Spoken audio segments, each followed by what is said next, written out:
AudioJungle. भाई संजय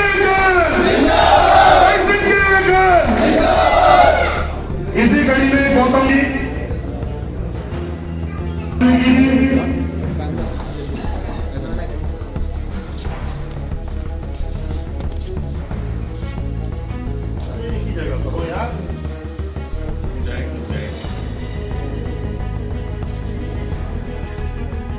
मैंने मांगेराम कश्यप जी का भी माल्यार्पण का स्वागत है। हमारे बड़े सरपंच मेघराज जी हैं, मैं उन्हें भी कहूंगा वो भी आए। और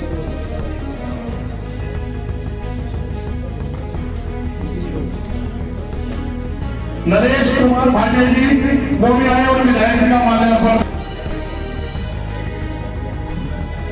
बख्शिश शेट्टी जी वो भी आए और विधायक जी का माल्यार्पण करें। और विष्णु जलोत्रा जी भी आए, चुलबुली जी भी आए और विधायक जी का माल्यार्पण करें।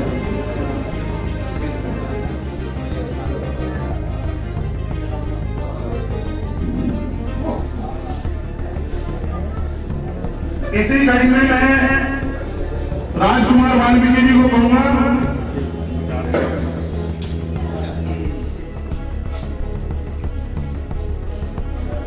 मैं बन रहे विनोद वर्मा जी।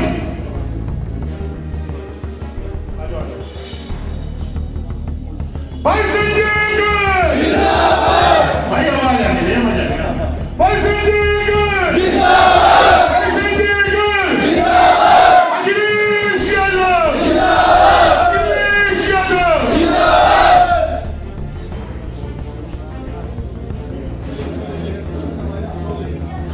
अब मैं बब्बू भाटिया जी, राजकुमार जी, विनोद वर्मा जी, नरेश जी सब आकर विधायक जी को संयुक्त रूप से शपथ भेंट करने का। हमारे वाल्मीकि समाज के लोग ज्यादातर निगम में सरकारी नौकरियों में भी हैं। पुरानी पेंशन को बहाल करने का काम करेंगे। 1500 रुपए विधवा और बुजुर्ग महिला को पेंशन देने का काम करेंगे। अनेकों ऐसी योजनाएं होंगी जिनसे हमारे घर का चूल्हा आराम से जलेगा। इसलिए हमें अपना एक वोट अखिलेश भैया को देना है, उनके प्रत्याशी संजय गर्ग जी को देना है और समाजवादी पार्टी की सरकार बनाना है। आदरणीय अध्यक्ष जी और मंच पर विराजमान मेरे वाल्मीकि समाज के चहीते संजय गर्ग जी, इस सभा में मौजूद मेरे वाल्मीकि समाज के चेहरे सितारे, आप सबको मेरा जय भीम जय वाल्मीकि।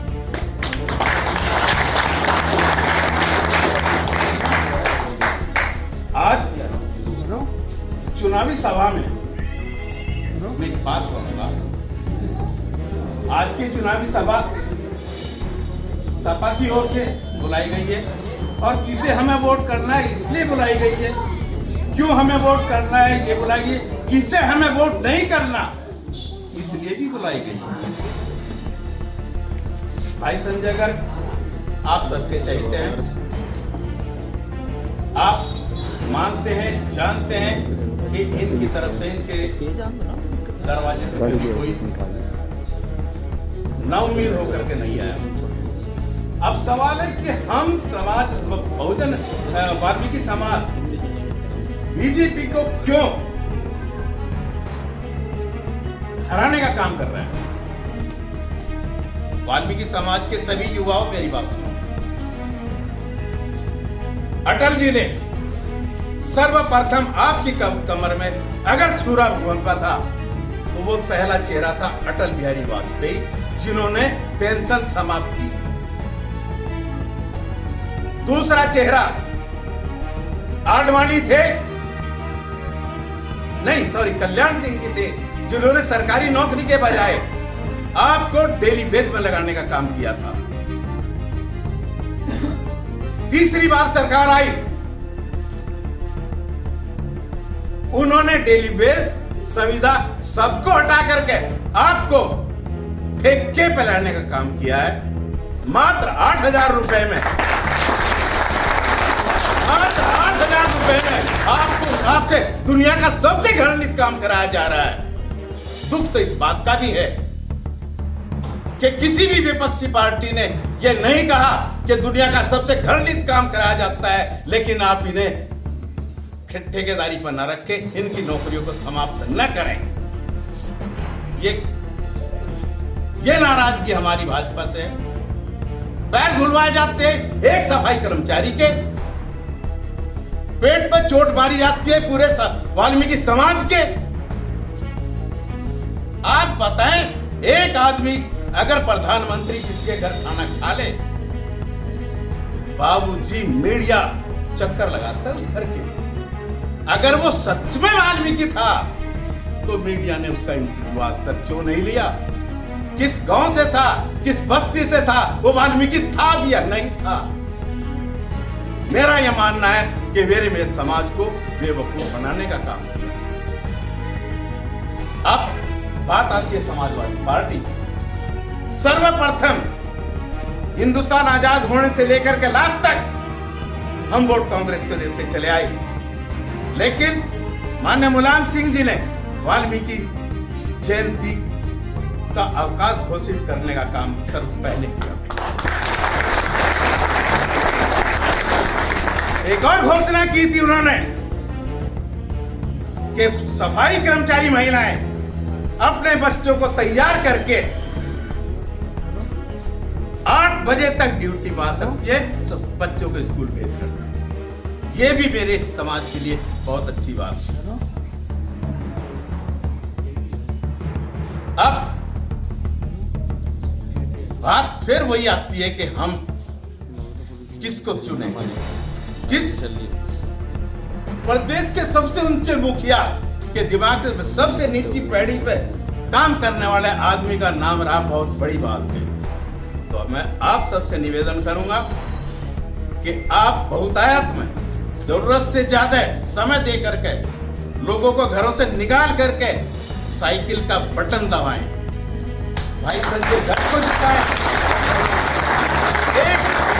जी विनोद वर्मा जी, राजकुमार वाल्मीकि जी, रणवीर चंदेल जी, मांगेराम कश्यप जी, हमारे बाहर से आए रजत शर्मा जी, राहुल शर्मा जी, सोनू त्यागी जी, मेरे इस कार्यक्रम के संयोजक समाजवादी पार्टी के पार्षद श्री गोलवा जी, विपिन जैन जी, यहाँ मौजूद हमारे सभी सम्मानित साथी। बात बहुत लंबी करने की नहीं है, लेकिन लगातार कार्यक्रम लगे हुए हैं। जो बातें हुई हैं भाई नरेश कलजान जी और दिग्विजय चौहान जी और दिग्विजय रमान, मैं केवल इतनी बात कुछ चंद बातें केवल आपसे कहना चाहता हूँ। ये चुनाव बहुत निर्णायक मोड़ पर है, इसे किसी भी रूप में हल्के से नहीं लेना चाहते। कुछ चुनाव सामाजिक परिवर्तन के लिए होते हैं। 7 साल केंद्र और 5 साल प्रदेश की भारतीय जनता पार्टी की सरकार के बाद जो लोक संकल्प पत्र उन्होंने दिया था वो तो पूरे राम में डाल ही दिया। पर मैं आपसे कुछ सवाल पूछना चाहता हूँ कि पिछले 7 साल में जितने नौजवान यहाँ पर हैं, किसी के भाई को, रिश्तेदार को या उसकी अपनी क्या कोई सरकारी नौकरी लगी है तो हाथ खड़े कर दे कि हाँ मेरे घर में सरकारी नौकरी लगी है। पूरे हाउस में किसी भी के भाई की, किसी के भतीजे की, किसी के रिश्तेदार की या खुद की क्या कोई सरकारी नौकरी में नियुक्ति हुई है? नहीं। 7 साल में किसी आप में से किसी की नहीं हुई। मैं पूरे उत्तर प्रदेश में गया और मैंने पूरे उत्तर प्रदेश में इस बात का आकलन कर सवाल किया कि 4 करोड़ रोजगार देने वाली सरकार, नाले की गैस को पाइप से पकौड़ा बनाने का सुझाव देने वाली सरकार, किसी सरकारी नौकरी में हिस्सेदारी ना मिल जाए मेरे किसी दलित की, मेरे किसी वाल्मीकि की, मेरे किसी पिछड़े की, तो तमाम संघर्षों के बाद जो बाबा साहब भीमराव अम्बेडकर ने संविधान के जरिए एक आरक्षण की सुविधा आपको दी, उस आरक्षण को छीनने का अपरोक्ष रूप से जो इस्तेमाल करने का काम भारतीय जनता पार्टी ने किया है, ये वोट का मापदंड क्या हो ये फैसला आपको करना है। चरम सीमा पे महंगाई हो और चरम सीमा पे बेरोजगारी हो, मेरे सहारनपुर में इस तरह के घर हो जिनके घर गैस से खाना बनता हो और वो गैस का सिलेंडर अलग हटकर अब लकड़ी का चूल्हा शुरू हो गया हो। मेरे सहारनपुर में इस तरह के घर हो जब दाल और सब्जी में 250 रुपए लीटर सरसों का तेल ना ले पाने की ताकत के कारण छौंक लगना बंद हो गया। मेरे सहारनपुर में इस तरह के घर हो जो कोरोना में तो जिनका परिजन बिना शक्ल सूरत देखे कोरोना प्रोटोकॉल में अमर्यादित रूप में उन्होंने अंत्येष्टि करने का काम किया, परंतु सबके बावजूद जो उसके बचे हुए अगर किसी के बच्चे थे या किसी के ऐसा हालत में कोई घर था जिसका कोई बड़ा नहीं रहा, पर इस सरकार के द्वारा जितनी योजनाएं घोषित की गई, क्योंकि डिस्चार्ज स्लिप में कोरोना नहीं लिखा था इसलिए उन्हें कोई योजना का लाभ नहीं मिला।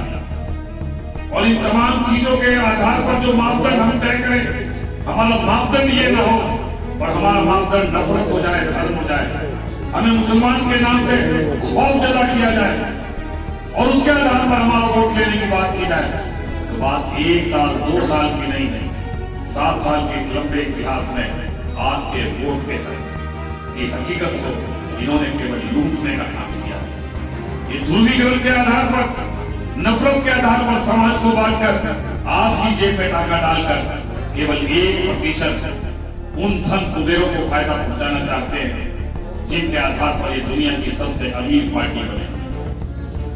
केवल 1% कॉर्पोरेट सेक्टर के लोग, उनके पास 75% कैपिटल जमा हो गई और बाकी 99% लोग मात्र 25% में हैं, जिन्हें ये गुमान हो कि मेरा बहुत बड़ा व्यापार है। विनोद वर्मा जी का काम सुनार का है और बहुत बड़े सम्मानित व्यापारी हैं। 2014 से लेकर आज तक आपका टर्नओवर कम हुआ है, मैं ईमानदारी से पूछना चाहता हूँ, आपका टर्नओवर 2014 से और 2021 7 साल में कम हुआ है। मैं व्यापार सभा का प्रदेश अध्यक्ष होने के नाते पूरे प्रदेश में गया और पूरे प्रदेश में मैंने इस बात के लिए पूछने की कोशिश की कि आपकी आमदनी, आपकी आय बढ़ी या घटी? आप ही लोग बता दो कि आप लोगों की आय बढ़ी या घटी? बढ़ी या घटी? आय घटी। और आप लोगों का खर्चा बढ़ा या घटा? आय घटी, खर्चा बढ़ा। और फिर अगर घर पे कोई परेशानी आ गई, बीमारी की या बिटिया के हाथ पीले करने की, तो जो बचत थी वो भी खत्म हो गई और जो मददगार थे उनके भी हाथ से उड़ गए, जो भी नोटबंदी के बाद कैश के बाद बचा था। एक अजीब सी तनावपूर्ण जिंदगी जीने का काम हर इंसान कर रहा है। ये तनावपूर्ण और डरी सी जिंदगी ये बीमारी का घर बनता जा रहा है।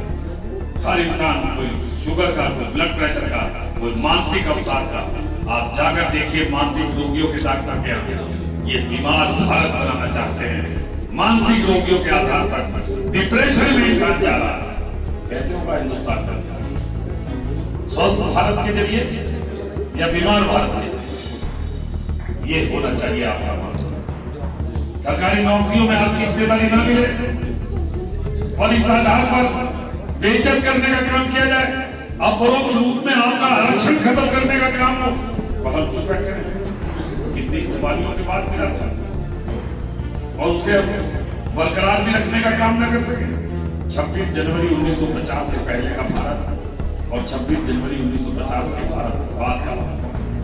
बाबा साहब भीमराव अम्बेडकर ने जब ये आरक्षण की सुविधा देने की बात की तो ही उन्होंने कहा था कि मैंने टाटा बिरला के वोट को अपने खेती और मजदूर को, रिक्शा वाले के वोट को बराबर खड़ा कर, इसलिए कि आप ऐसी सरकार बना सको जो आपको सहूलियतें दे, जो आपका रोजगार छीनने का काम करे, जो आपके रसोई के दरवाजे बंद करने का काम करे, जो आपकी इमरजेंसी में आई हुई तमाम इमरजेंसी में तनाव देने का काम करे, जो इन तमाम चीजों से बचकर केवल एक ही बात हिंदू मुसलमान की रट कर अपनी गलती अपने को बरकरार रखने का काम कर सके, तो क्या वो सरकार आपकी जैसी है?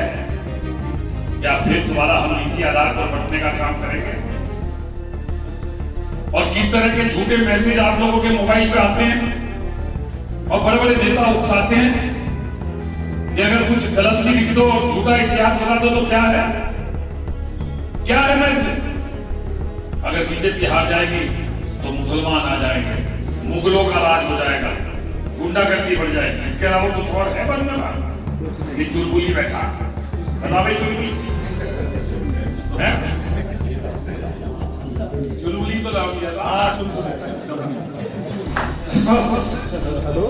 मेरा कहने का आशय इस बात के साथ है कि हम सब लोगों का मापदंड क्या हो, ये चुनाव इस बात की हकीकत को बयान करने का काम करता है।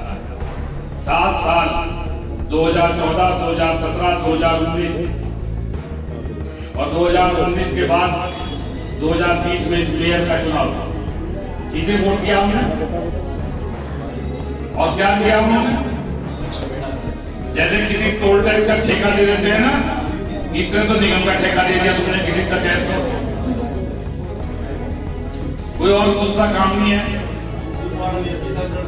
2 किलोमीटर की सीवर लाइन जहां पहले से डली हुई थी, कमीशन खोरी के चक्कर में दोबारा डाल दी। और जो पीड़ा अभी रघुवीर जी ने बताई, वाल्मीकि समाज का हर नौजवान मुट्ठी बंद कर बदला लेने के लिए क्या हुआ था हमारी बहन के साथ? हाथरस में रात को 2 बजे मिट्टी का तेल और डीजल डालकर जला दोगे? हिंदू धर्म के ठेकेदार। अंत्येष्टि सूर्यास्त के बाद नहीं हो सकती। अपने चहेते के कुकर्म को बचाने के लिए, सबूतों को खत्म करने के लिए आप मिट्टी का तेल और पेट्रोल डालकर जलाओगे? शर्म नहीं आती? और पूरा वाल्मीकि समाज का नौजवान इस बात के लिए बदला लेगा। 10 हिस्सों में बांटकर वाल्मीकि ठेकेदारों के जरिए इस सफाई व्यवस्था की मेंटेनेंस जैसे भी है चल रही थी। अपने रिश्तेदार के नाम से सीएनजी बनाकर 40-40 हजार रुपए रिश्वत लेकर 8-8 हजार रुपए में हमारे नौजवानों से इस काम को कराने की बात करो। संजय गांधी जिंदाबाद, संजय गांधी जिंदाबाद। और शर्म नहीं आएगी आपको? एक वाल्मीकि समाज का भी वोट मैसर नहीं होना चाहिए। ये सबक हम सबको मिलकर देने का काम करना है। ये वोट है जिसके आधार पर आप इन्हें सबक सिखाने का काम करोगे, जिससे फिर दोबारा ये इस तरह के फिर हिम्मत जुटाने का काम न कर सके। बहन की अजमत लूटेगी, उसके साथ ये बदसलूकी होगी, हमारे रोजगार के साथ ये बदसलूकी होगी। इस वोट की ताकत के आधार पर ही तो हम अपने स्वाभिमान को जिंदा रखकर अपने आगे आने वाले भविष्य का निर्माण कराना चाहते हैं। और वो ये हमारा आधार हो, हमारा रोजगार हो, हमारा आधार महंगाई हो, हमारा आधार निजीकरण, जिसके आधार पर आरक्षण खत्म हो रहा है। और इस किसान आंदोलन ने पूरे के पूरे भारतीय जनता पार्टी का जान, चरित्र और चेहरा बेनकाब करने का काम कर दिया।